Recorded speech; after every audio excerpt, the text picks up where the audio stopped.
Hey guys. Okay, so this is Rogers, the Innovation in Organizations, Chapter 10. So this, reiterates obviously a lot of the diffusion ideas, but also kind of talks to us about how organizations work and how innovations occur within organizations. So we know from Christensen and Pisano and Chartoux and Marketese that disruptive innovations are not necessarily going to happen, within an organization, at least something disruptive that's within their own, within their own organization. But this is more, how do maybe routine innovations occur, and how does an innovative culture adapt within an organization? So Rogers obviously it's just a classic work, and he does a phenomenal job of explaining, all of these concepts of innovation. So the first slide, we talk a little bit about Henry Ford. So back in 1923, when Ford was a fluid organization, one of Henry Ford's quotes, "Be ready to revise any system, scrap any method, abandon any theory if the success of the job requires it." So Henry Ford also said, if I asked users what they wanted, they would have said a faster horse. So a lot of things that Henry Ford said, back when Ford was beginning, when the automotive industry was beginning, when everything was very fluid and changing, are great quotes from an innovation perspective. It's not necessarily that would be the case today, right? Because today Ford is in a place where we have a lot of rigid processes, we've got profit formulas, and disruptive innovation might be tough to do at Ford. So the idea of scrapping any system and any method, that is something that is really much more relevant for Henry Ford to say back in the early days of Ford. But certainly, if you're going to do innovation and disruptive innovation, you do have to be ready to let go of old things. So types of innovation decisions that Rogers talks about are things like optional. So choices to adopt or reject an innovation that are made by an individual after things are made by an organization. So like a hospital system might adopt a new type of, I don't know, like surgery equipment, and then the doctors would decide whether they wanted to adopt it as well. So it's an optional decision. Collective decisions are going to be choices made to adopt or reject by consensus among members of a system. And oftentimes this is what happens within organizations. A bunch of people get together to talk about whether or not they want something, to come in or change, and they decide, for the rest of the people. An authority, choices to adopt or reject made by very few members in the system who possess power, status, or technical expertise. So I guess the difference between collective is, you're talking about a smaller group where everyone decides, yeah, we're going to go forward with this, where authority is a very small group of individuals, and very few members are making the decision, and it's definitely based on, some sort of status or power, where they have the capacity to make the decision and the authority to, get it implemented. So independent variables related to organizational innovativeness. So this was obviously a study done, and so a lot of these characteristics are either they support organizational innovativeness, or they push against organizational innovativeness. They prevent it, or impede it. So attitude toward change, it has a strong impact on organizational innovativeness. So obviously, if the attitude toward change is negative, that's going to have a negative impact on it. But if it's a positive attitude, it will have a positive impact on organizational innovativeness. But in any effect, it will impact organizational innovativeness. Internal characteristics of organizational structure. So centralization is going to take away from organizational innovativeness. Complexity is going to improve organizational innovativeness. Formalization, take away. Interconnectedness is going to be a positive for innovativeness. Organizational slack, which means there are resources available that can do work, that's going to be a positive influence. And size is a positive influence. Now, Oh, and then external characteristics of the organization, system openness. So the idea that the culture is open is going to have a positive impact on organizational innovativeness. Now, size, again, we're not necessarily talking about disruptive innovation here. We're talking about something that the organization can and will do to support. So size just means we have a lot of resources and we can do things and maybe more ideas and stuff like that. When it comes to disruptive innovation, size is not going to be, on the side of, positive toward supporting, a disruptive innovation. So, so a lot of different characteristics can either impede or support organizational innovativeness. And then the 5 stages in organizational innovation decision process are agenda setting. So general, organizational problems that may create a perceived need for an innovation. So we kind of go through and determine, whether or not we've got issues that need to be solved and how can we solve them. So agenda setting. A lot of times these are done in corporate meetings, maybe offsite meetings with executives where they go through and determine what they think are issues within the organization and can prioritize, what can we do to fix them. And then matching. So once we understand what the problems are, we're fitting a problem from the organization's agenda with an innovation. Now, matching, of course, this isn't, a simple process. This is, potentially going out and putting out an RFI and an RFP, depending on the size of the company. It could be a very long process with lots of, time and people and resources associated with it. So matching is, not a short, process. But we find the problem and we find an innovation, a solution of some sort that will solve it. So then redefining and restructuring. So once we've brought it in, so we've made a decision, yes, we're going to do this, and we're going to, and we've brought the solution in, maybe it's technology or, new parts for the shop floor or a new inventory system or whatever it is. The innovation is modified and reinvented to fit the organization, and the organizational structures are altered. So here, again, Rogers, this is an old text. So there are good and bad things about redefining and restructuring. Today, there's a lot of a push toward less reinventing. More about leveraging the technology as it is and altering the organization to work within it. So, and this is especially true if it is a problem that is solved that is not a core competency of the company.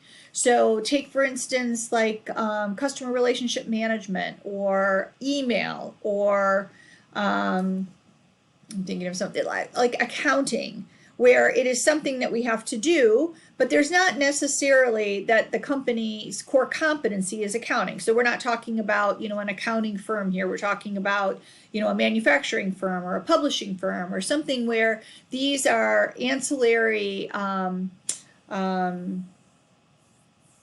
things that need to take place, like customer relationship management, for instance. We need to keep track of our customers. We need to know who they are. We need to be able to market to them what they're looking for and be effective. But it's not necessarily our core competency. Maybe we make cars, or maybe we make bicycles, or maybe we publish magazines or something like that, where this is something that we need to do, but it's not necessarily our core competency. There's a lot now in this redefining and restructuring phase where we really just change the way that we run that part of our business to take advantage of best practices and leverage something out of the box so that we're not spending a lot of time rewriting code or something like that. Clarifying, so the relationship between the organization and the innovation is defined more clearly. So what are we going to do differently? How are we going to leverage this technology to produce a better product for our customers, to produce more profit for our shareholders? What are we going to do to really leverage what's here? And then routinizing, the innovation becomes an ongoing element in the organization's activities, and loses its identity. So it goes, you know, from being this new CRM system or this new accounting and purchasing system or something like that to just the way we do, you know, customer management, the way we do our accounting, the way we do our purchasing. And it just becomes the normal way in which the company operates. So the innovation is completely diffused and it's just a normal part of our operation. So the first part of that, the agenda setting and the matching, is all about the initiation of innovation. And then the second half, so redefining, the clarifying, and the routinizing, are the implementation side of it. So the two different phases of the innovation decision process. So some organizational variables that may help or may impede. So things like low centralization, high complexity, low formalization facilitate innovation in the initiation stage, but may impede implementation.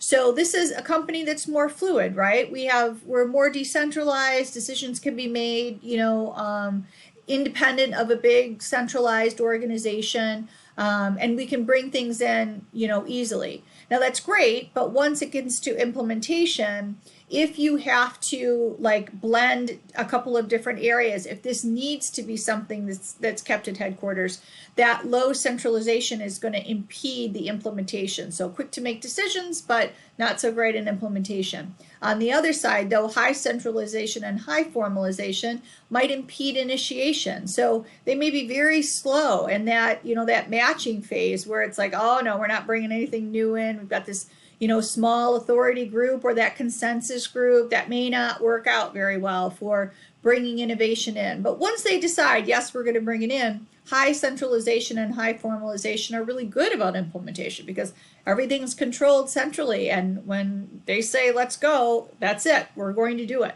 So there's not, you know, 60 other people making the same decision someplace else. We're going to do this and we're going to roll it out and everybody's going to use it. And that's it.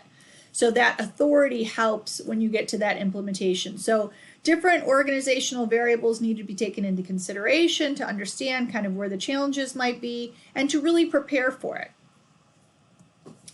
Innovation champions are very important. So this is going to be a charismatic individual who throws his or her support behind an innovation.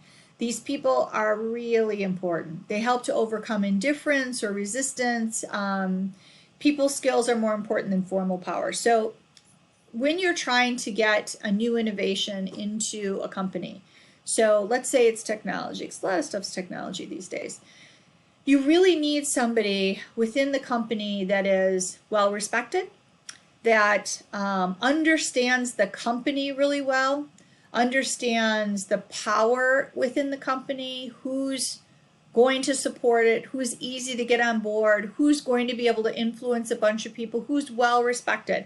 So you have people that are not just powerful because they have titles, but you have people that are powerful because maybe they've been with the company for a long time. Maybe they're just highly respected. Maybe, you know, maybe they've been in the office the longest, or they have a particular skill that people respect. Those types of people skills are going to be very important in rolling out an innovation and making sure that you have a champion who is willing to, you know, go through the process with you and help you to get through all of the different hurdles and all of the different resistance that's going to occur, especially in a big company. These people are key to getting innovation rolled out. I remember a project that I worked on where I watched this innovation champion work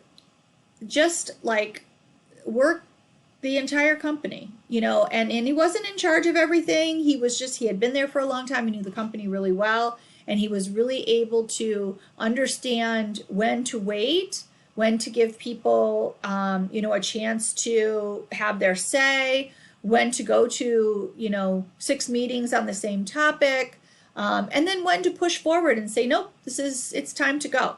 So, so these people are really important, not to be underscored. So the case studies were, I thought, really informative. The Sabre case study, obviously a little bit old because American Airlines obviously is probably not nearly as big as some of the airlines out there, and I think Delta frequent flyer is probably bigger than American at this point, but they were the first.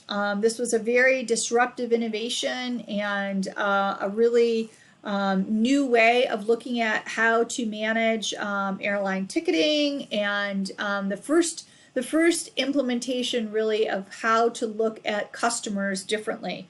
There was a really neat part in the case study where they talked about the idea of an important customer who gets on board and they bring them a what was it, a Bloody Mary, and they like Bloody Marys before 10 and something else after 1, and I'm like, wow, this guy drinks a lot. Okay.